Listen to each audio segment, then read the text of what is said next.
3 días antes de Navidad mis hijos me dijeron que no fuera Ann. No era una pregunta, era una orden envuelta en palabras que sonaban a ¿lo entenderías? Y lo entendí. Entendí que el amor de madre tiene un precio y que ese precio estaba siendo cobrado en el silencio más cruento de mi vida. Esa noche, mientras ellos preparaban la cena sin mí, hice algo simple.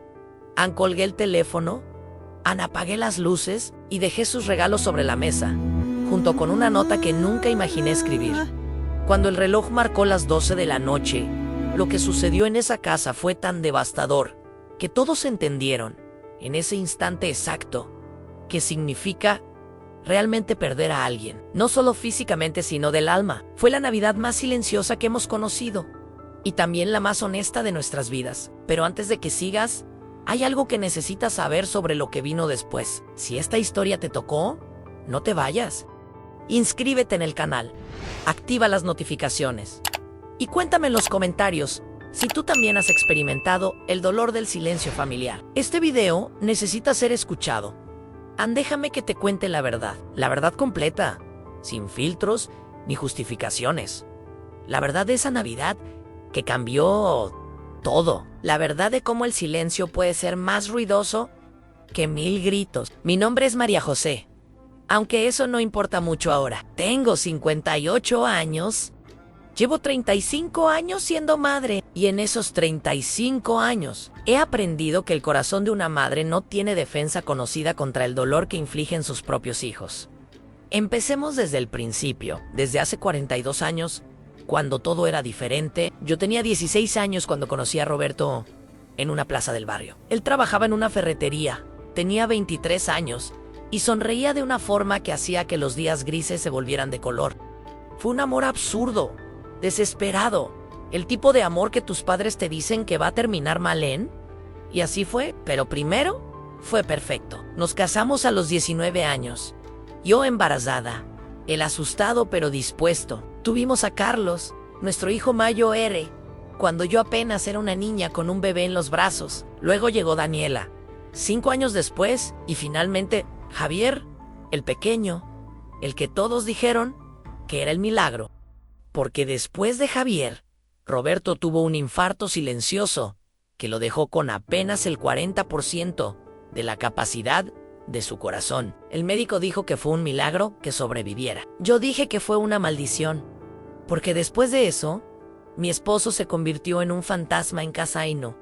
Fue culpa suya. El miedo hace cosas raras con los hombres. Así que durante 23 años, fui la columna vertebral de esa casa. Trabajé como limpiadora en oficinas, luego como enfermera en un hogar de ancianos, después como cocinera en un restaurante. Mis manos se convirtieron en instrumentos de trabajo, no en manos de mujer. Mis espaldas se arquearon bajo el peso de hipotecas, colegios privados, medicinas, promesa. Mientras Roberto se sentaba en el sofá a ver televisión, yo barría, lavaba, planchaba, rezaba.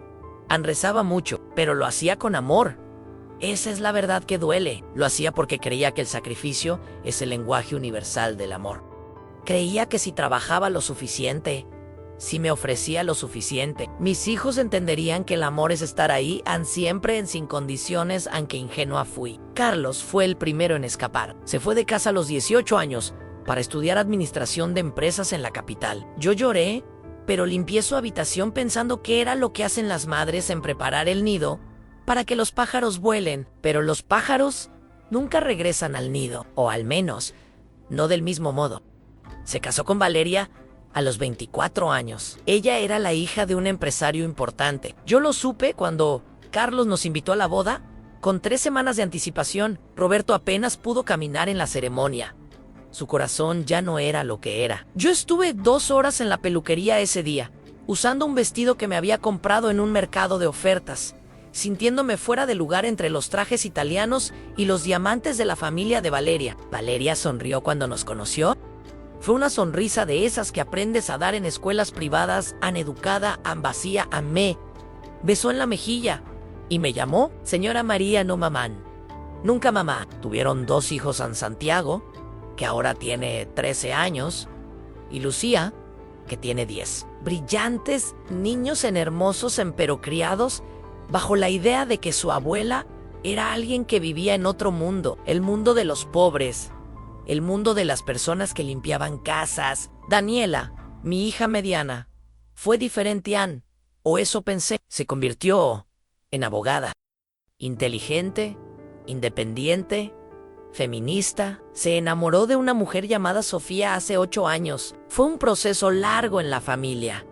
Roberto dijo cosas que no debió decir. Yo callé, como siempre. Pero después de unos años aprendí a amar a Sofía Munto. Porque si hay algo que el tiempo te enseña, es que el amor toma formas que tú no esperabas. Y eso es hermoso. Tuvieron un hijo a través de un vientre de alquiler hace 5 años. Lo llamaron Marco, adorable, inteligente, tan parecido a Daniela que duele. Pero Daniela y yo teníamos una relación complicada. Ella necesitaba probar que era mejor que yo, que sus elecciones eran más correctas, que su vida era más moderna, más valiente. Y puede que tuviera razón, pero eso no significa que dejara de dolerme cuando en reuniones familiares decía cosas como: mamá nunca tuvo ambiciones, o mamá solo vivía para los hombres, como si la maternidad, como si el sacrificio no fuera una ambición lo suficientemente válida. Javier, el menor, fue siempre el preferido de Roberto. Tal vez porque fue el último, tal vez porque después del infarto, mi esposo quedó más vulnerable y necesitaba a alguien que lo hiciera sentir como un hombre, como un protector. Javier Loujizo se convirtió en empresario a los 30 años. Importaciones, exportaciones, negocios que yo nunca entendí bien. Se casó con una mujer llamada Patricia, rubia, delgada. Hablaba como si cada frase fuera un anuncio de televisión. Javier era el hijo exitoso, el que había hecho dinero, el que vivía en una casa de 5 habitaciones, en el barrio más caro de la ciudad, el que cada año nos regalaba artículos electrónicos que no necesitábamos, como si el dinero pudiera comprar el tiempo que nunca pasaba con nosotros. Y así pasaron los años. Yo envejeciendo silenciosamente, Roberto muriendo lentamente, sin ruido, mis hijos viviendo sus vidas en un universo paralelo al mío, donde yo era solo la madre que pagó las cuentas, la mujer que trabajó sin descanso, la que siempre estaba disponible, pero nunca era lo suficientemente importante. Pero había un ritual que me mantenía viva, un ritual que hacía que todo tuviera sentido. La Navidad. Cada Navidad durante 35 años, yo fue la que organizaba todo.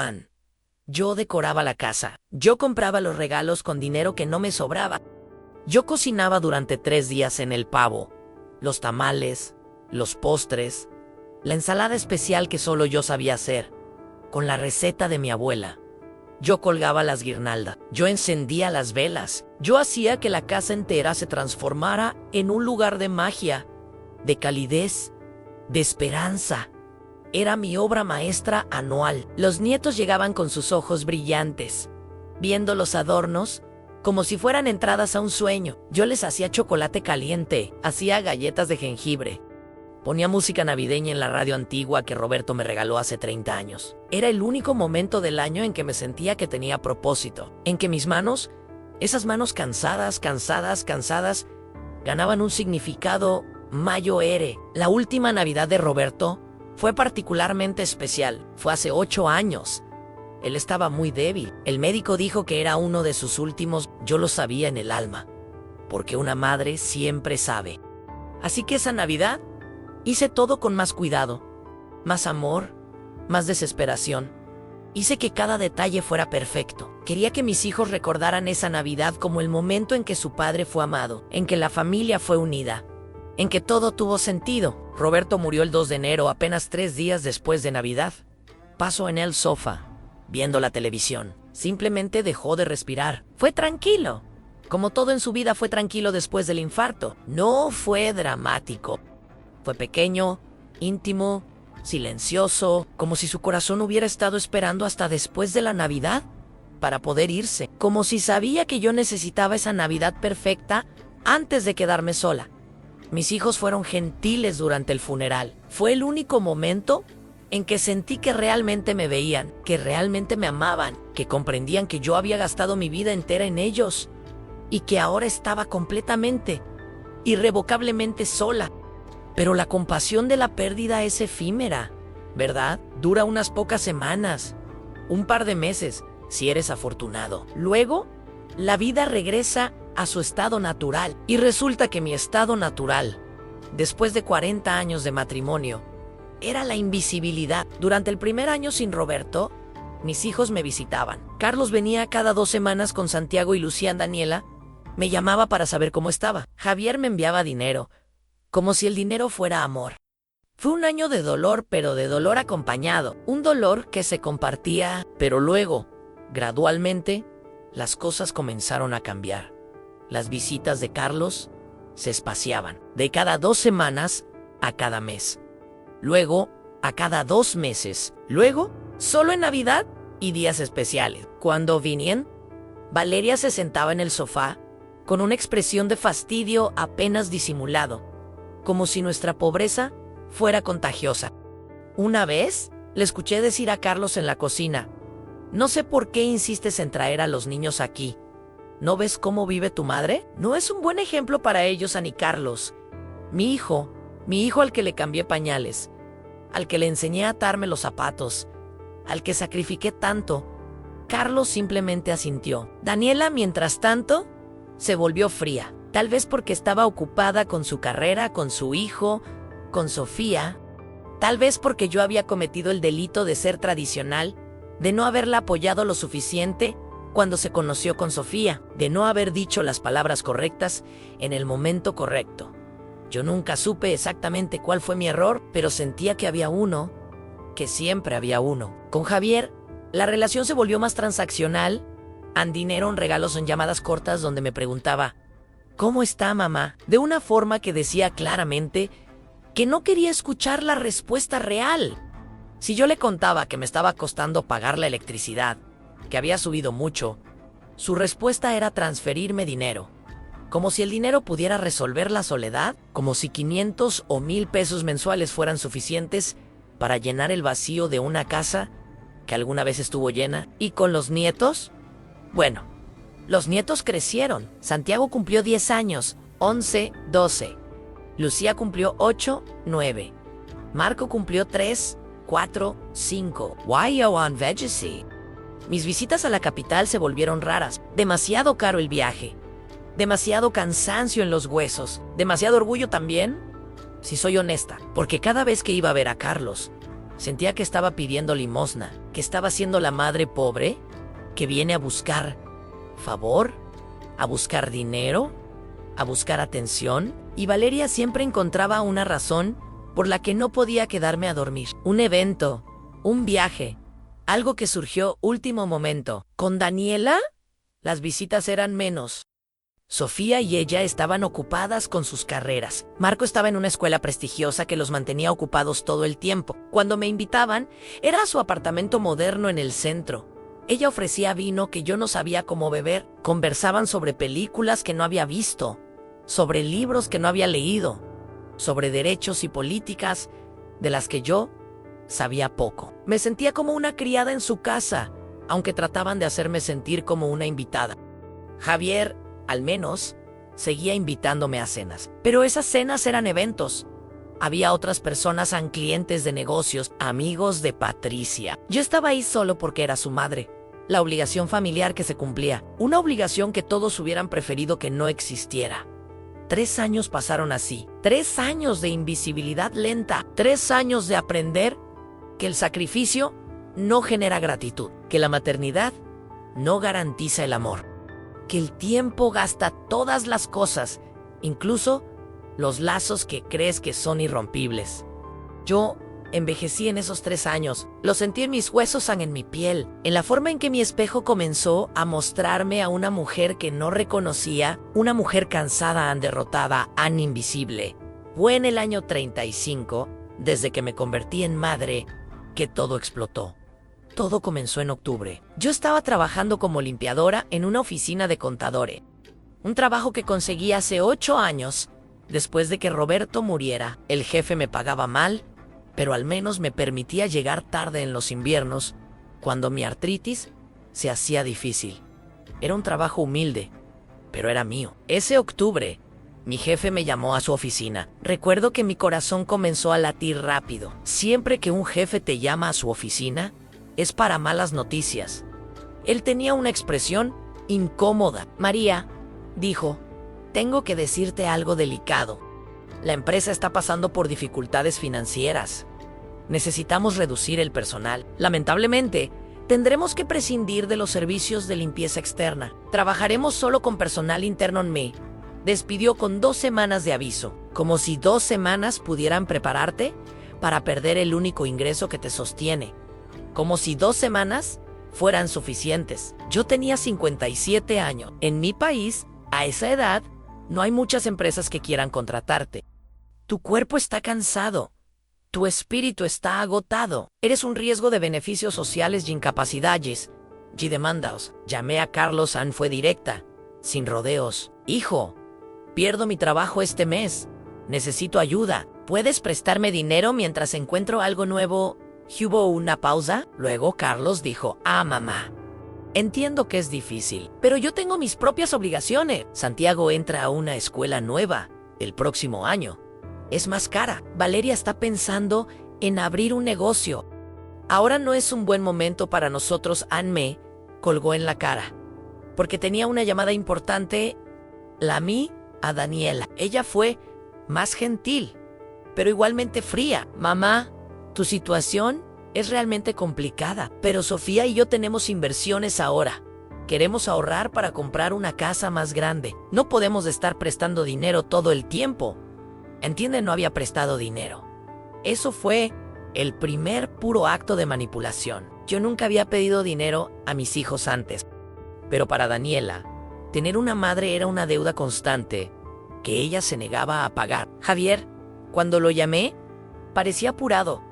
Mamá, estoy en una junta. ¿Qué pasó? Pierdo mi trabajo, hijo. Necesito ayuda. Eso es grave. Hablaremos después. Y colgó. Nunca volvió a llamar. Ese fue el inicio del quiebre. Ese fue el momento en que mi fe en el sacrificio comenzó a desmoralizarse. Los 2 meses siguientes fueron los más difíciles de mi vida. Más difíciles que cuando Roberto tuvo el infarto. Más difíciles que cuando mis padres murieron. Más difíciles que cualquier cosa que haya experimentado. Mis ahorros duraron exactamente 38 días. Luego comencé a sacar dinero de una pequeña póliza de vida que me había dejado Roberto. Luego canjeé las joyas que tenía. Luego comencé a atrasarme con algunos pagos. Fue humillante, fue devastador. Fue la prueba de que no importaba cuánto hubiera trabajado, cuánto hubiera sacrificado, cuánto hubiera amado.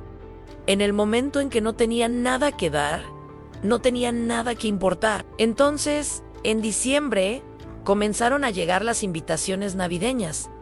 Carlos me llamó a principios de diciembre. Su voz sonaba formal, como si estuviera leyendo un guión. Mamá, este año queremos que la Navidad sea diferente. Valeria tiene a su familia importante aquí. Los niños quieren pasar Navidad con los primos de Valeria. Pensamos que tal vez tú podrías quedarte en casa y nosotros podríamos llevarte un pequeño regalo después de las festividades. ¿Te parece? Entendí lo que me estaba diciendo. No entendí exactamente por qué, pero entendí. ¿No quieren que vaya a tu casa, Carlos? Mamá, sabes que la casa es pequeña. No hay espacio. Valeria ya lo planeó todo con su familia. Creo que es mejor así. A mi hijo me estaba excluyendo de su Navidad. ¿Mi hijo? Al que le cambié pañales, al que le enseñé a rezar, al que le preparé desayuno toda su infancia. Mi hijo estaba diciendo que yo no tenía espacio en su vida navideña. Colgué sin despedirme. Daniela fue más sutil. Me envió un mensaje de WhatsApp. Un mensaje, María, no una llamada. Un mensaje que decía, mamá, este año Sofía y yo estamos pensando en algo diferente. Queremos llevar a Marco a la playa por Navidad. Necesitamos un tiempo diferente para conectar como familia. ¿Entiendes? ¿Verdad? Las familias evolucionan. A las familias evolucionan como si yo no fuera parte de su familia. Respondí, entiendo. Hija, que disfruten. Ella no escribió más. Javier me dejó para último. Una semana antes de Navidad, me visitó en la casa. Fue su primer viaje a verme en más de un año. Recuerdo que limpié toda la casa 2 veces, que cambié mis sábanas, que me puse ropa nueva, aunque fuera vieja. Se sentó en la sala, bebió el café que le ofrecí sin disfrutarlo. Miró alrededor como si viera un lugar que no reconocía. Mamá, comenzó. Patricia y yo hemos decidido que este año queremos hacer Navidad más íntima solo nosotros. Sin invitados necesitamos conectar como matrimonio. Ha sido un año complicado. ¿Un año complicado?, pregunté. Javier, tu empresa está siendo exitosa. Acabas de comprar una casa nueva. ¿Ansí? Pero el matrimonio es complicado, mamá. Patricia cree que dedicamos mucho tiempo a la familia. Ella quiere que Navidad sea solo nuestro momento. Así que era eso. Su esposa no quería que yo estuviera en su Navidad y mi hijo, en lugar de defenderme, en lugar de decir mi madre es importante para mí y ella va a estar en mi Navidad aunque tú no lo quieras, simplemente asintió. Entiendo, dije. ¿De verdad?, preguntó, esperanzado, como si fuera tan fácil, como si el dolor pudiera simplemente borrarse con comprensión. No, admití. No entiendo, Javier, pero seguiré sonriendo y fingiendo que lo hago, porque eso es lo que las madres hacemos. Fingimos que todo está bien, aunque el corazón se nos está rompiendo. A mi hijo no supo qué decir. Se quedó sentado, incómodo, mirando su café. Luego se fue sin resolver nada. Esa noche me senté en la sala de mi casa vacía, sin decoraciones navideñas, porque ¿para qué decorar? ¿Para quién iba a ser la magia? Revisé mis mensajes a nada de Carlos, nada de Daniela. Un último mensaje de Javier que decían: mamá, por favor, no tomes esto como un rechazo. Es solo que este año es diferente. Este año es diferente.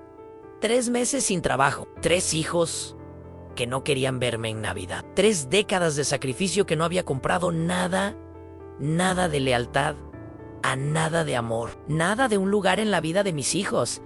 Me pasé la noche llorando. Lloré de una forma que no había llorado en años. Lloré por la joven que pensé que sería, por los años que me comí trabajando, por el dolor que sentía en las manos, por todos esos trabajos, por la soledad que era mi verdadera compañía. Lloré por Robert, que al menos tuvo la suerte de morir sin ver cómo sus hijos resultaban ser ingratos. Lloré por la madre que yo pensé que era, la que había hecho todo bien, la que había sacrificado todo. Lloré porque entendí, en ese momento exacto, que yo había sido invisible toda mi vida, que mi valor estaba únicamente en lo que podía dar, en lo que podía hacer, en lo que podía sacrificar. Y cuando no podía hacer nada de eso, yo simplemente desaparecía. La Navidad llegó sin anuncio. Vi las decoraciones en las calles, vi las familias de otros en los centros comerciales, felices, juntos. Vi abuelas comprando regalos para sus nietos, vi madres siendo amadas, siendo valoradas, siendo vistas, y yo estaba sola. El 24 de diciembre, me desperté a las 5 de la mañana. Fiu, mi cuerpo que durante 35 años se había desperdido a esa hora para comenzar los preparativos navideños. Incluso sin razón para hacerlo, mi cuerpo seguía el ritual. Me levanté, hice café y me senté en la ventana, viendo cómo la ciudad comenzaba a despertar. Escuché el sonido de las familias en las casas cercanas. Escuché risas de niños. Escuché la voz de los abuelos llamando a los nietos. Eso me destrozó. Me pasé todo el día mirando mi teléfono, esperando que alguien llamara. Una llamada, solo una. Carlos, Daniela, Javier, alguno de los nietos. Una prueba de que aún importaba. Una prueba de que en medio de sus navidades perfectas, hermosas, llenas de amor que yo había financiado con años de sacrificio, hubiera un pequeño espacio para mí, ¿eh? No llegó ninguna llamada. A las 8 de la noche, sonó el timbre. Mi corazón saltó. Pensé que tal vez Carlos se había arrepentido, que tal vez Javier había cambiado de opinión, que tal vez alguien me había echado de menos a Avery Lapuerto. Era mi vecino don Roberto, un hombre de 75 años que vivía solo como yo. Había venido a ofrecerme un pedazo de pastel que su hija le había traído. Le recibí el pastel con una sonrisa que ocultaba que mi corazón se estaba rompiendo. ¿Tiene familia que visite esta noche?, preguntó. Amenti en sí. Vienen en un rato. Él asintió. Che Bean, la Navidad es para estar con la familia. Cerré la puerta y lloré en la cocina, sosteniendo el pastel de un extraño. A medianoche, escuché fuegos artificiales, las campanadas, la algarabía de la ciudad celebrando la Navidad. Me senté en la sala sin luces, solo con el árbol que no había decorado porque parecía demasiado doloroso, y esperé a que la Navidad pasara. Esperé a que el dolor pasara. Esperé a que la soledad pasara. A nada pasó. El tiempo simplemente continuó, implacable, indiferente a mi sufrimiento. El 25 de diciembre fue peor, porque en el 24 aún hay esperanza. Aún hay la posibilidad de que alguien llame, de que algo cambie. Pero en el 25, la Navidad se ha ido. El momento ha pasado. Y si no estuviste con tus seres queridos en ese momento, entonces no estarás en ningún momento. Ese fue el día en que algo en mí murió. No de forma dramática. No fue un momento de revelación. Fue más bien como si alguien hubiera apagado una luz muy lentamente. Una luz que había estado ardiendo dentro de mí durante 35 años. La luz de la esperanza. Carlos me llamó el 26 de diciembre. Mamá, queremos pasar por tu casa con los niños. Queremos que vean los adornos que seguro hiciste. Los niños extrañaban jugar con los adornos, como cuando eran más pequeños. Extrañaban jugar con los adornos, como si el propósito de mi Navidad fuera ser un parque de atracciones para sus hijos. Como si mis sacrificios fueran solo un entretenimiento. No tengo adornos este año, Carlos, dije con una voz que no reconocía como mía. Una voz fría. ¿Qué? Pero siempre tienes a no tengo, hijo. Decidí que este año no iba a decorar. Decidí que las Navidades se acabaron para mí. Él no supo qué decir, pero eso fue el comienzo. A partir de ese momento, cambié. Pasé los días siguientes sentada en mi sala, mirando el teléfono, esperando Ann, pero no esperando llamadas. Esperando que algo dentro de mí girara. Esperando instrucciones sobre qué hacer ahora. Y entonces, un pensamiento comenzó a formarse. Pequeño al principio. ¿Y si yo también me excluía? ¿Y si yo también decidía que mi vida era demasiado importante para gastarla en personas que no me apreciaban?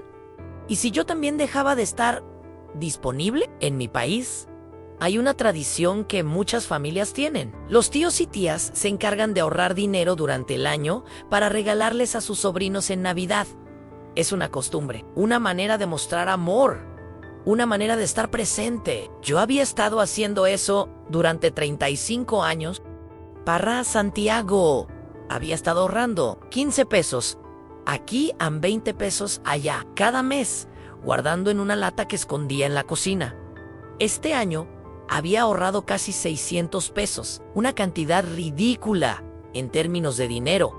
Pero una cantidad enorme en términos de lo que representaba en horas de trabajo. Comidas que no comí, medicinas que no compré, comodidad que no permití. 600 pesos para un niño que no sabía ni que yo existía. Encontré la lata. La saqué de debajo del lavaplatos, la abrí, encontré los pesos y tuve un pensamiento que me asustó porque vino de un lugar que no sabía que existía en mí, un lugar de rabia, un lugar de poder, un lugar de justicia. Pasé la semana siguiente investigando. No sabía exactamente qué estaba buscando, pero sabía que estaba buscando algo. Encontré un abogado, Ann, lo llamé, le conté mi historia, la mayoría de ella, no toda. Omití la parte donde me culpaba a mí misma. Enfaticé la parte donde mis hijos me habían excluido de sus vidas, la parte donde habían rechazado mi ayuda en tiempos de necesidad. El abogado escuchó y tomó notas. Al final, dijo algo que cambió todo para mí a María. Ustedes vivieron juntos durante años, ¿verdad? ¿Mientras estaban en la casa de ustedes? Sí, respondí. Carlos nació en esa casa. Daniela nació en esa casa. Javier nació en esa casa. La casa que mi marido y yo compramos, ¿la casa está a su nombre? A nombre de ambos. Pero mi esposo murió hace 8 años. Entonces, la casa es suya. Completamente suya. La historia de excluir a su propia madre de la Navidad de la familia. Eso es inhumano. Y la ley tiene maneras de protegerse del abuso emocional. No será fácil, pero es posible.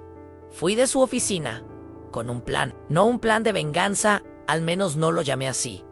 Lo llamé un plan de justicia. Un plan de balance. Un plan donde yo finalmente dejaba de ser invisible. Lo primero que hice fue llamar a un notario. Cambié mi testamento. Durante 35 años, Había planeado que cuando muriera, la casa y el poco dinero que me quedaba fuera para mis hijos los había dividido equitativamente entre los tres. Aunque Javier era el que más tenía, el que menos me necesitaba. Ahora cambié eso. La casa, que es el único bien que me queda, la dejé a la iglesia. La iglesia, que había sido mi compañía durante todos estos años, la que me había ofrecido consuelo cuando mis hijos no podían. El dinero lo dejé parcialmente a mis nietos, pero con una cláusula especial. El dinero solo sería suyo cuando cumplieran 18 años, y solo si hubieran mantenido una relación regular conmigo hasta esa edad. Si no, el dinero iría a un hogar de ancianos. Era una forma de decir, finalmente, soy importante. Finalmente, mi presencia en sus vidas tiene peso. Lo segundo que hice fue hacer un video. Me grabé en mi sala, sentada en la silla donde había pasado 35 años viendo televisión, donde había esperado infinitas noches a mis hijos que venían del trabajo, donde había rezado innumerables veces pidiendo que mi sacrificio tuviera sentido. En ese video, cuente la verdad, toda la verdad. Sin filtros conté sobre mis trabajos, sobre mi sacrificio, sobre el dinero que había ahorrado para mis nietos, sobre cómo en esta última Navidad me habían excluido de sus vidas. Conté sobre mis sentimientos, sobre el dolor, sobre la decepción. Luego subí ese video a internet en una plataforma pequeña, un sitio de compartir historias familiares. No lo hice público. Lo compartí solo con mis hijos. El video se titulaba la Navidad en que entendí que mis hijos no me amaban. Tardó exactamente 4 horas en que Carlos llamara histérico. ¿Qué es esto, mamá? ¿Qué es este video? La verdad, dije con una calma que me asustaba. Solo la verdad, hijo. ¿Perdiste la cabeza? Este video es humillante. Valeria lo vio. Nuestros amigos lo vieron. Santiago lo vio. ¿Cómo pudiste? Fácilmente, respondí. Mucho más fácil que lo que fue ser excluida de tu Navidad. Colgué. Daniela llamó 20 minutos después. Mamá, necesitas bajar ese video. Sofía tiene clientes importantes en redes. Esto nos puede afectar profesionalmente. Qué interesante, dije. Ahora mi dolor es un problema de relaciones públicas. No es así. Pero, mamá, hiciste acusaciones muy graves. Dijiste que no te amamos. ¿Eso es falso y ofensivo? ¿Ofensivo? La risa que salió de mí fue amarga. Tienes razón, Daniela. Tienes toda la razón, Ana. A mí me ofendieron más cosas, como la verdad de que elegiste gastar dinero en una casa grande que en una madre que se estaba ahogando. Ella colgó en Javier. No llamó. Javier envió un abogado. El abogado llegó a mi puerta el 3 de enero con una carta. Era una demanda. Javier me estaba demandando por difamación. Decía que el video era falso, que nunca había dicho que yo no fuera bienvenida en su Navidad, que yo estaba distorsionando los hechos para hacerlo parecer malo. Leí la carta con las manos temblando. Luego la puse en una bandeja y la quemé lentamente en la cocina, viendo cómo el papel se convertía en cenizas. Sentí paz viendo cómo se quemaba. Luego, llamé al abogado que había consultado semanas antes. Le mostré la demanda. Le pregunté si podía defenderme. ¿Lo dice en serio, Pregan? ¿Quiere que vayamos a juicio? Sí, dije. Quiero que toda la verdad salga a la luz. Quiero que se sepa en la corte, bajo juramento, como mis hijos me abandonaron. En esto puede destruir su relación para siempre, advirtió. Ya está destruida, respondí. Ahora solo voy a destruir el secreto que la rodea. El juicio fue en marzo, 3 meses después de esa Navidad. 3 meses después de ser invisible. No voy a entrar en los detalles legales. Lo importante es que gané. No gain.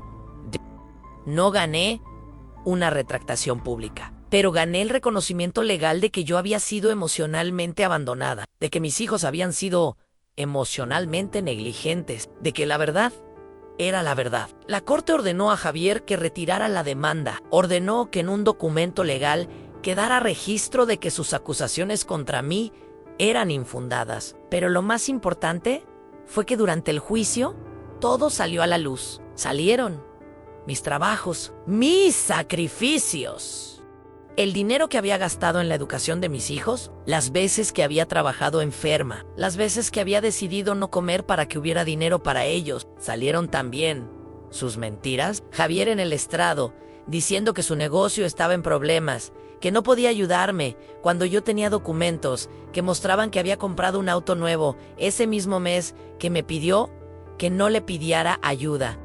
Salió Carlos, admitiendo que Valeria no quería que yo asistiera a la Navidad, pero diciéndole al juez que él hubiera querido que estuviera, que simplemente no tuvo el coraje de enfrentarse a su esposa. Salió Daniela, con su lenguaje de abogada, tratando de explicar cómo no iba generalmente a invitar a su madre a sus vacaciones, que eso era normal en familias modernas, como si yo fuera una moda que había pasado, y salieron mis nietos, siendo interrogados sobre su relación conmigo. Santiago no sabía qué decir. Lucía admitió que yo le había pagado la mayor parte de su educación primaria. Marco, tan pequeño, fue escuchado de forma limitada, pero preguntó por qué yo no venía a verlo. ¿Por qué yo no venía a verlo? Porque había sido excluida, porque había sido rechazada, porque me habían hecho sentir que no pertenecía. Pero él no entendía eso. Él solo sabía que su abuela no estaba. Ese fue el momento más duro del juicio para mí. Escuchar a mi nieto pequeño preguntar por qué yo no estaba en su vida. Después del juicio, mis hijos me llamaron para hablar. Ann Carlos vino a mi casa. Se sentó en la misma silla donde Javier se había sentado hace meses, pero esta vez la energía era diferente. Mamá, cometí un error. Comenzó. Valeria es controladora. Yo permití que ella controle mi relación contigo porque es más fácil que enfrentarla. Eso fue cobardía de mi parte. Yo no dije nada. No sé cómo reponer esto. Continuó. Sé que el dinero no lo puede arreglar. Sé que las palabras no lo pueden arreglar, pero quiero intentarlo. Los niños quieren verte. Yo quiero que seas parte de nuestras vidas de nuevo. ¿De nuevo? Pregunté. ¿De nuevo cómo qué? ¿Cómo la madre que limpia la casa antes de que llegues? ¿Cómo la madre que desaparece cuando Valeria lo dice? ¿De nuevo como Carlos? ¿Como mi madre? Dijo simplemente. Solo como mi madre, sin condiciones, sin contratos. Solo como mi madre, que es lo que siempre ha sido. Sentí que algo dentro de mí se abría, pero también sentí miedo. Miedo a volver a ser lastimada, miedo a que esto fuera una forma de controlar la situación, miedo a que volviera a vivir en la ilusión de que el sacrificio tiene recompensa. Necesito tiempo, dije. Allison, lo entiendo. Después de que se fue, Daniela me llamó. No vino en persona. Fue una llamada, como había sido un mensaje para excluirme. Mamá dijo, quiero disculparme. ¿Por qué? Por todo, por no estar, por ser una hija desagradecida, por permitir que mis inseguridades sobre nuestras diferencias me alejaran de ti. Ella comenzó a llorar. ¿Y escucharla llorar? ¿Me hizo llorar, mamá? Cuando Marco fue preguntado sobre ti en el juicio, pasó la noche llorando, preguntando por qué su abuela no lo amaba. Eso me destrozó. Entendí que hice esto. ¡No! Yo nunca dejé de amarte. Dije, a ninguno de ustedes. Ni siquiera después de todo, lo sé, dijo. Y eso es lo que más duele, que hayas sacrificado tanto y nosotros hayamos sido tan ingratos. Javier fue el último. No me pidió disculpas. En lugar de eso, me pidió perdón. Mamá, hice un video. Lo quiero que veas. Me envió un enlace. Era un video de Javier en su oficina, hablando sobre cómo había sido un hijo ingrato, cómo su obsesión con el éxito lo había alejado de lo importante, de su madre. Era un video sobre arrepentimiento y sobre cómo el dinero no puede comprar lo que importa. Lo publicó en su página profesional, donde todos sus clientes, socios de negocios, gente importante podían verlo. Fue un acto de humildad pública y aunque no borró todo el daño, fue un comienzo. Pasaron semanas, luego meses. Lentamente, mis hijos regresaron a mi vida. No de la forma que había sido antes. Eso estaba roto y no se podía restaurar completamente, pero de una forma más real, menos condicionada. Carlos empezó a venir a verme cada domingo. Traía a Santiago y a Lucía. Pasábamos tardes hablando, compartiendo comidas, siendo familia de una forma que parecía nueva. Daniela y Sofía me invitaban a almorzar. Marco se sentaba en mi falda mientras yo le contaba historias de su abuela. Sofía, que durante años me había visto como una intrusa, comenzó a preguntarme por recetas, por consejos de vida, por sabiduría. Javier fue el que cambió más dramáticamente. Se divorció de Patricia. Dijo que durante años había estado viviendo una vida que no era la suya, compitiendo por cosas que no importaban. El video que hizo fue el comienzo de una introspección profunda que lo llevó a replantear todo. Patricia, su exesposa, me envió un mensaje años después. Gracias por haber hecho lo que hiciste. Le devolvió mi marido a Mía en el real. El que ama a su madre, el que entiende que la familia es lo más importante, pero la verdadera revolución fue la Navidad siguiente.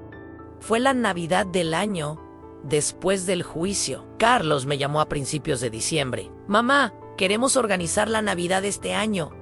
Todos juntos en tu casa. Queremos que tú seas el centro. Que tú organices todo como siempre lo has hecho. Porque somos nosotros los que queremos estar contigo. No una obligación. Una elección. Lloré. Cuando me lo dijo, lloré de alivio. Lloré de dolor, lloré porque finalmente era elegida. ¿De verdad? Pregunté, sin poder creerlo. ¿De verdad, mamá? ¿Es hora de volver a casa para esa Navidad? Decoré mi casa como nunca antes la había decorado. No por obligación, sino por alegría. Puse guirnaldas en cada ventana. Colgué adornos del techo. Preparé la comida durante 3 días. Anais tamales. Hice pavonais, todos los postres que mis hijos amaban. Y esta vez fue diferente. Porque esta vez sabía que ellos estaban viniendo porque querían. No porque tenían que ir. No porque era tradición, sino porque eligieron. Llegaron el 24 de diciembre temprano en la mañana. Carlos con Valeria y los niños. Daniela con Sofía y Mar con Javier solo, radiante, libre de un matrimonio que lo sofocaba. Y mi casa se llenó de vida, de risa, de música, de amor que no era forzado. Los nietos ayudaron a preparar la comida. Valeria, sorprendentemente, se convirtió en mi aliada en la cocina. Sofía y Daniela decoraban la mesa. Carlos y Javier traían bebidas.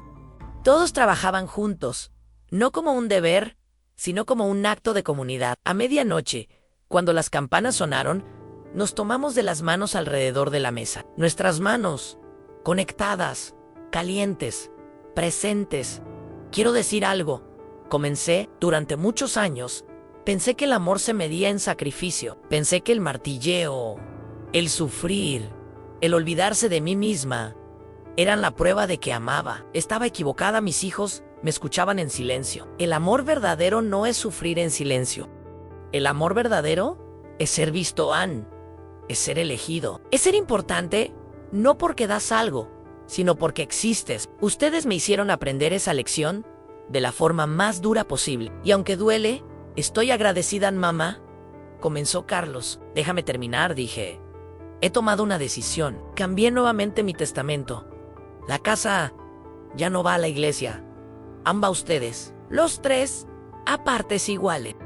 Porque después de todo, esta casa es donde ustedes fueron concebidos, donde aprendieron a vivir, donde se convirtieron en las personas que son. Pertenece a ustedes. Javier comenzó a llorar. Lloró de la forma en que los hombres fuertes lloran, con el cuerpo temblando. No lo merecemos, dijo. No, estuve de acuerdo, no lo merecen. Pero el amor no se da porque se merezca, se da porque es una elección. Y hoy, elijo amarlos de nuevo, completamente y sin reservas, sin condiciones. Y esa Navidad, realmente fuimos una familia, no una familia perfecta. Seguía habiendo heridas, seguía habiendo momentos incómodos. Valeria seguía siendo un poco distante. Las diferencias políticas y de valores entre Daniela y yo seguían existiendo. Pero éramos una familia que elegía estar junta, y eso lo cambió todo. Los años que vinieron fueron de reconstrucción, lenta, imperfecta, pero real. Mis hijos comenzaron a venir a mi casa regularmente. No porque yo lo pidiera, sino porque lo eligieron. Traían a los nietos a las celebraciones. Se hicieron rutina nuevamente. Mi trabajo también cambió. Después del juicio, una empresa de cuidado de ancianos se acercó a mí. Habían escuchado mi historia. Me ofrecieron un trabajo como coordinadora de bienestar para los ancianos. Un trabajo que utilizara mi experiencia, mi compasión, mi comprensión de lo que significa ser invisible. Fue la primera vez en mi vida que tenía un trabajo que apreciaba completamente, donde mi edad No era una debilidad, sino una fortaleza, donde mis experiencias tenían valor. 3 años después del juicio, recibí una carta de una mujer desconocida. Me la envió por correo electrónico. Decían: vi su historia en internet en Soy Psicóloga. Su experiencia me ha ayudado a entender mejor a mis clientes que experimentan abandono emocional. Gracias por haber sido valiente al compartir su dolor. Otra carta llegó de un hombre que dijo que mi video lo inspiró a reconciliarse con su madre antes de que fuera demasiado tarde. Otra de una mujer que dijo que finalmente confrontó a sus hijos sobre cómo la habían excluido. Mi historia, que comenzó como un grito de dolor, se convirtió en algo más sano, se convirtió en voz para otros que también habían sido invisibles. Hice una documentación oficial de mi experiencia. Escribí sobre el dolor, sobre la injusticia, pero también sobre la redención, sobre cómo el verdadero poder no viene de la venganza, sino de la verdad, del coraje de nombrar el abuso emocional, del acto revolucionario de exigir ser visto. Y mientras hacía esto, redescubrí a mi madre. Mi madre, que había muerto hace 15 años, había pasado por algo similar. Años de sacrificio, de invisibilidad, años de ser tomada por sentado, años de no ser valorada. Encontré un diario suyo. En él, escribía sobre sus luchas, sobre cómo se sentía ser una madre cuyos hijos la visitaban solo cuando necesitaban algo, sobre cómo la Navidad era su única alegría y también su mayo era dolor, porque le recordaba lo sola que estaba, incluso cuando estaba rodeada de familia. Leyendo su diario entendí que parte de mi historia era su historia, que el ciclo de invisibilidad maternal atravesaba generaciones y que yo, al romper ese ciclo, al exigir ser vista, al elegir ya no sacrificar mi dignidad en el altar de una maternidad sin recompensa, estaba liberando no solo a mí misma, sino también a mi madre, a través de la redención. Hoy, 4 años después de esa Navidad en la que fui excluida, tengo una vida completamente diferente. Todavía trabajo en la empresa de cuidado de ancianos. He sido promovida. Ahora, superviso un equipo de 30 personas. Gano lo suficiente, no para ser rica, pero para vivir con comodidad, para viajar ocasionalmente, para ayudar a otros. Mis hijos vienen a mi casa cada domingo, a veces trayendo parejas nuevas, a veces trayendo amigos. Mi casa se ha convertido en un lugar de comunidad, no solo de obligación familiar. Santiago tiene 18 años ahora. Quiere ser abogado, inspirado en parte por ver cómo la ley protegió a su abuela. Lucía tiene 15 y quiere ser psicóloga, inspirada en parte por mi historia. Marco tiene 9 y es el más cariñoso de los 3. Kwayomí la ama, abuela, con una naturalidad que alguna vez me dolía, ahora me calienta el corazón. Javier se casó nuevamente con una mujer que ama a su madre, que me trata como a la persona importante que soy en la vida de su esposo. Es una relación nueva, pero es real. Carlos y Valeria todavía tienen momentos de tensión, pero Valeria ha suavizado. Ha visto cómo el reconocimiento de su impacto negativo en las relaciones ha mejorado su matrimonio. ¡Qué paradoja! En el acto de nombrar mi dolor, mejoró el matrimonio de mi hijo. Daniela y Sofía están considerando adoptar una hermana para Marco. Cuando me lo contaron, lloré, porque eso significaba que estaban construyendo una familia más grande, que no querían vivir en isolación, que comprendían el valor de la comunidad, de la connection, de la familia. Pero la cosa más importante que ha pasado es que he encontrado paz. No es una paz perfecta. Los traumas no desaparecen. A veces, en medio de la noche, todavía me despierto con un nudo en el pecho, recordando esa Navidad de exclusión. A veces, escucho a una madre siendo ignorada por sus hijos y me parte el corazón de nuevo. Pero es una paz que viene de saber que ya no soy invisible. Es una paz que viene de haber exigido mi lugar, de haber nombrado el abuso, de haber elegido dignidad sobre sumisión. Mi abogado, el que me ayudó a luchar, me preguntó hace poco si me arrepentía de haber perseguido el juicio. No, respondí sin dudar, porque el juicio no fue sobre ganar contra mis hijos, fue sobre ganar contra mí misma, fue sobre aprender que tengo un valor que no está condicionado a lo que pueda dar. Fue sobre enseñarle a mis hijos que el amor tiene límites, y que si los traspasan, hay consecuencias. ¿Y si no hubieran cambiado? Pregunta. Si después del juicio te hubieran rechazado completamente, esa es una pregunta que me he hecho muchas veces. Y la respuesta es simple. Entonces, ¿habría encontrado paz? De todas formas, porque la paz no está en que mis hijos me amen. La paz está en que yo me ame a mí misma, en que yo sepa que hice todo lo que podía, en que yo sepa que exigí lo que merecía. Y eso es suficiente. Hace un mes Javier me regaló algo. Fue un álbum de fotos, pero no un álbum ordinario. Era una compilación de fotos desde mi infancia hasta hoy. Fotos que él había buscado, pedido, compilado. Había fotos de mí cuando era joven en Radiante, llena de esperanza. Fotos de mi embarazada, de cada uno de mis hijos. Fotos de las navidades que había organizado, con la decoración perfecta, con la comida perfecta, con la sonrisa que fingía, pero que también era real, porque de verdad amaba eso.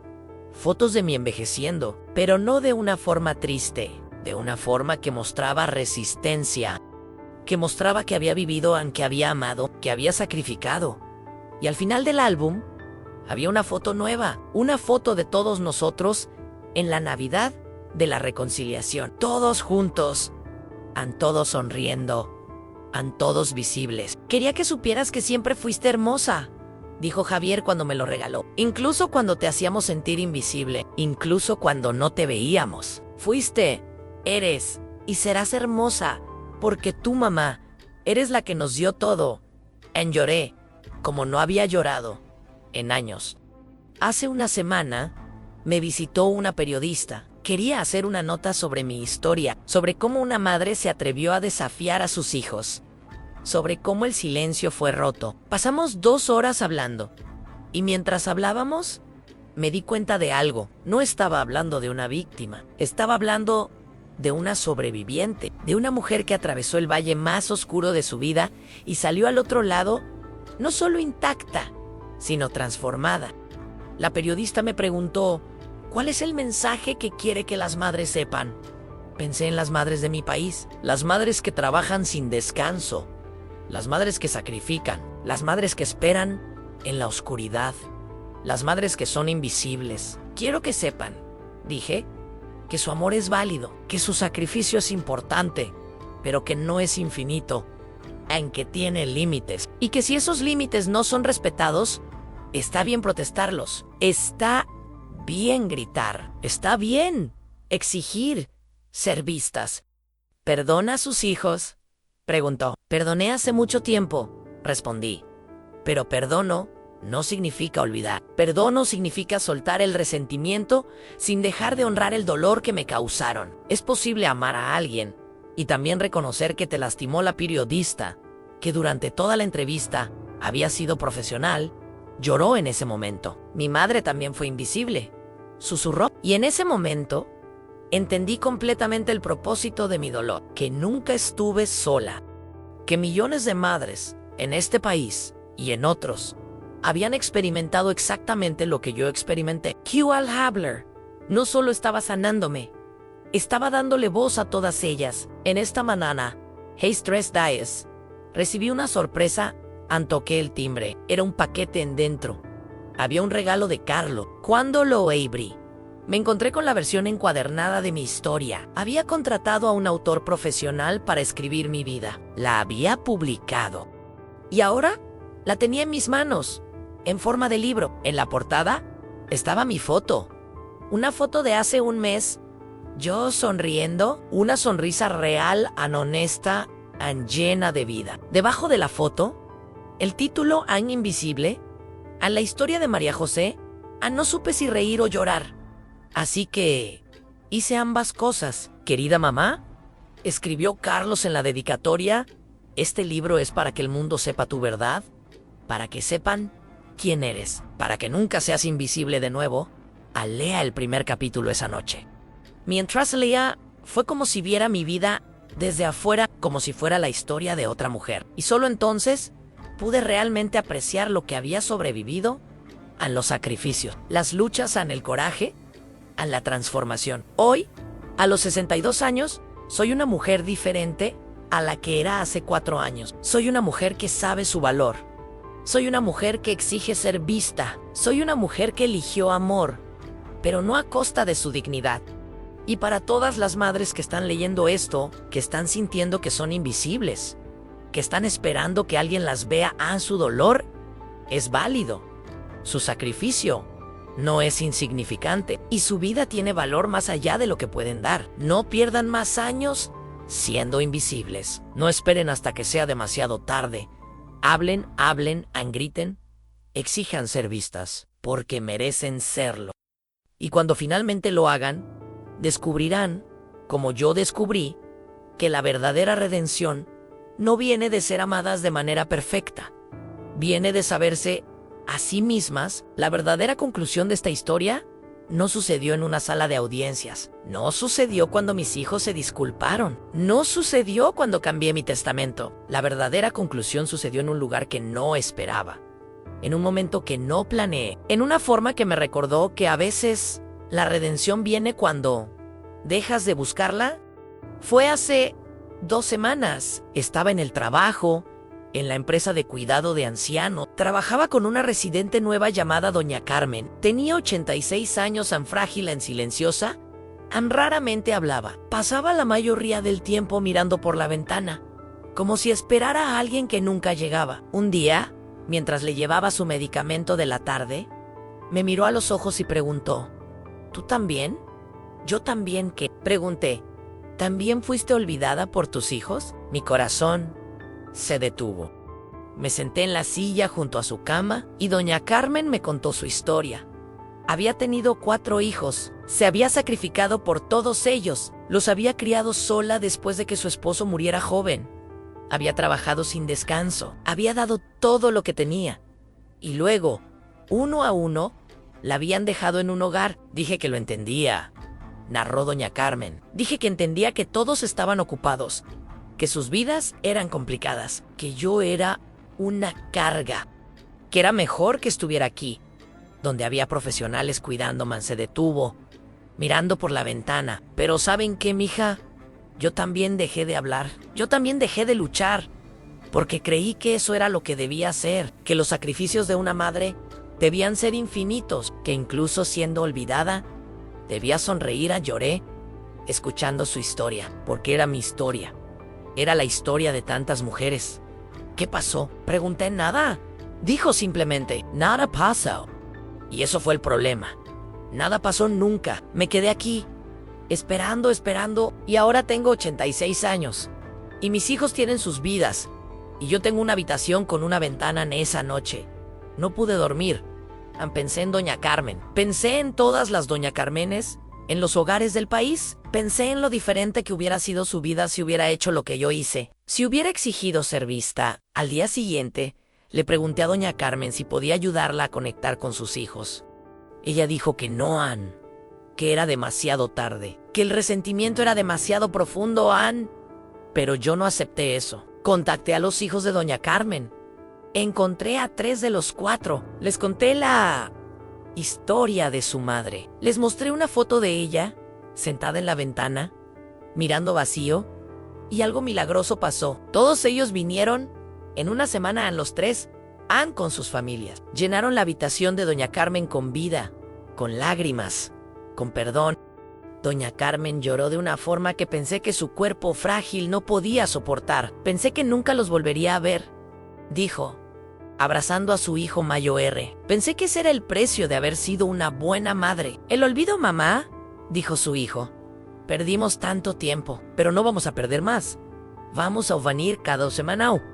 Todos para que sepas que nunca más estás sola, y lo hace cada semana, sin falta. Los hijos de Doña Carmen vienen, traen a los nietos, traen comida que ella ama, traen risas que llenan la habitación. Doña Carmen cambió. El silencio que la rodeaba fue roto por el ruido hermoso de la familia.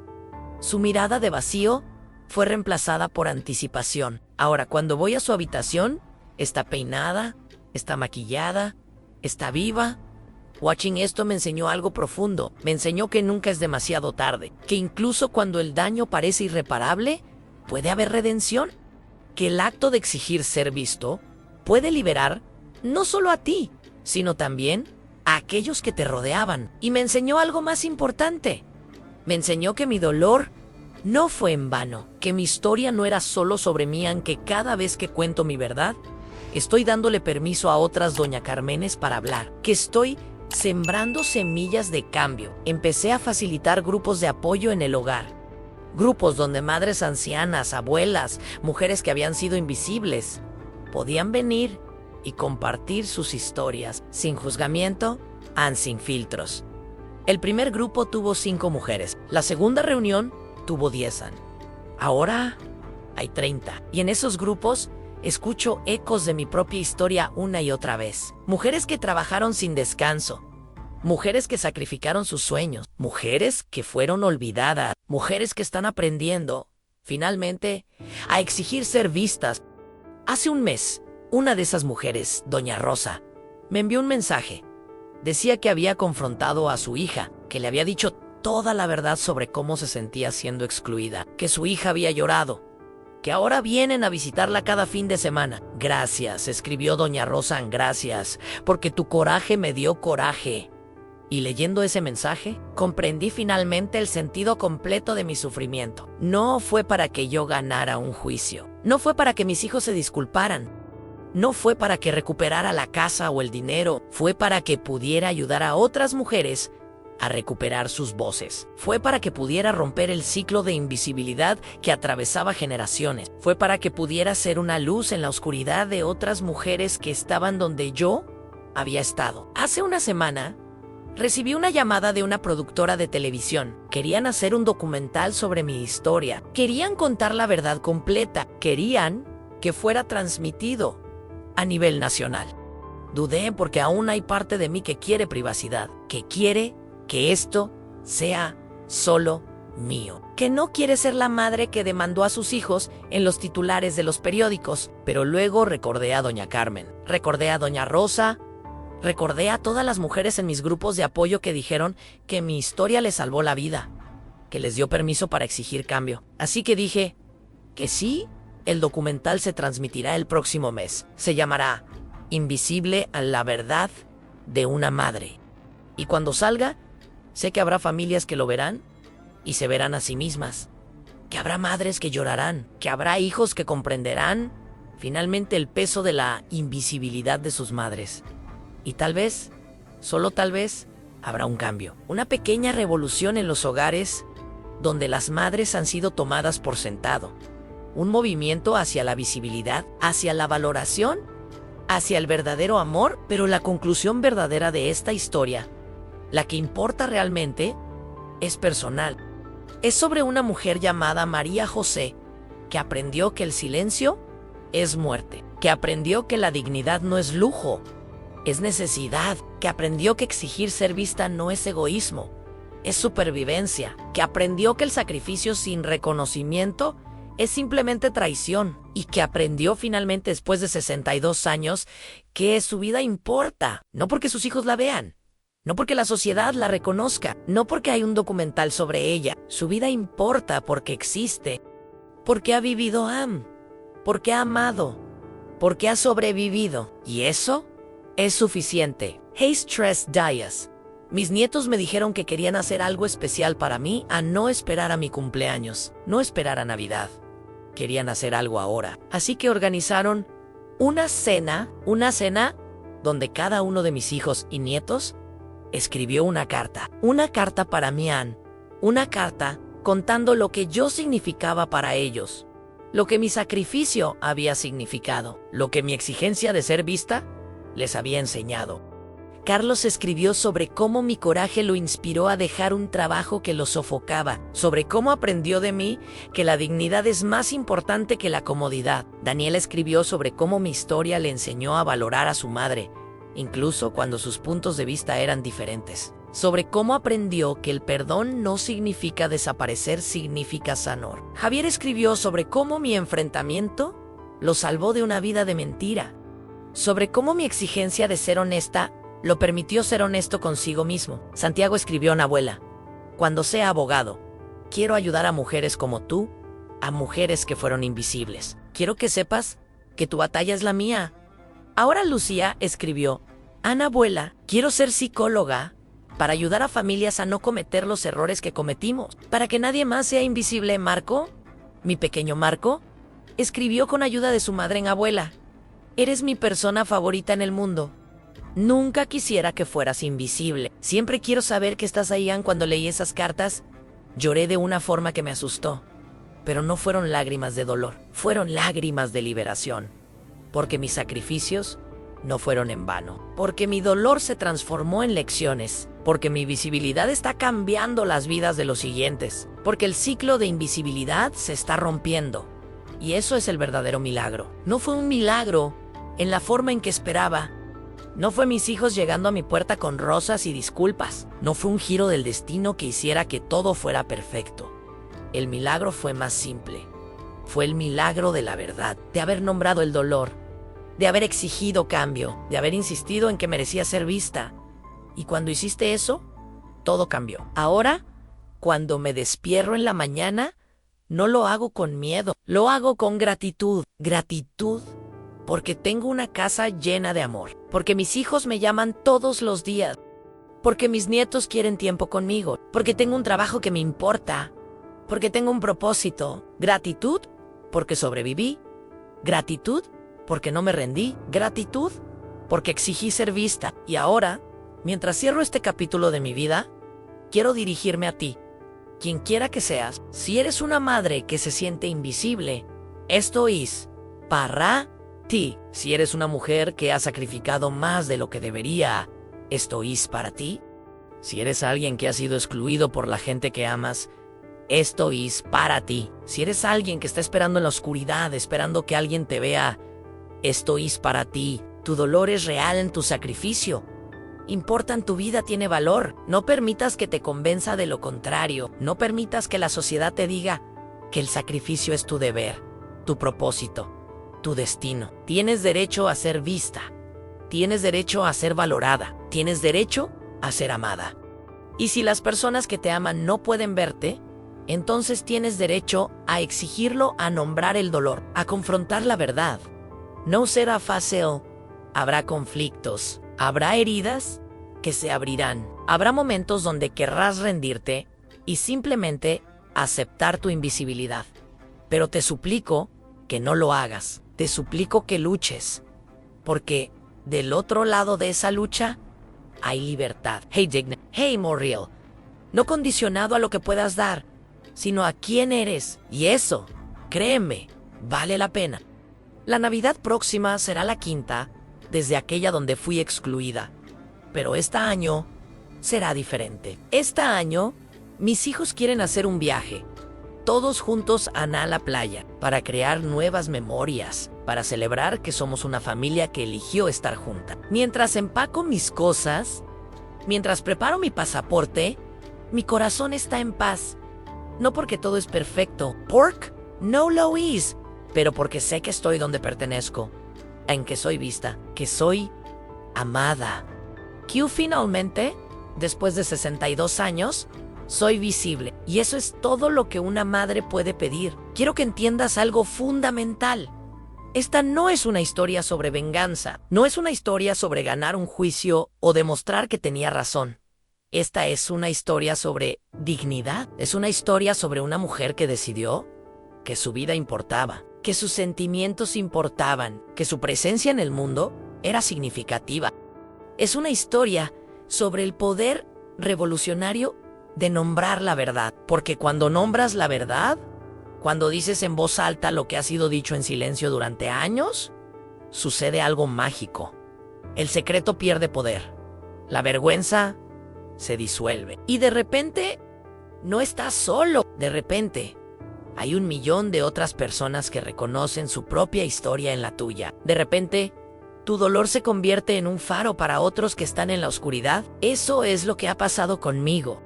Desde que comencé a compartir mi historia, he recibido miles de mensajes de madres, de hijas, de gente que se vio reflejada en mi experiencia. Una mujer escribió tu historia y finalmente tuve el coraje de dejar el matrimonio que me estaba sofocando. Gracias por enseñarme que merezco ser feliz.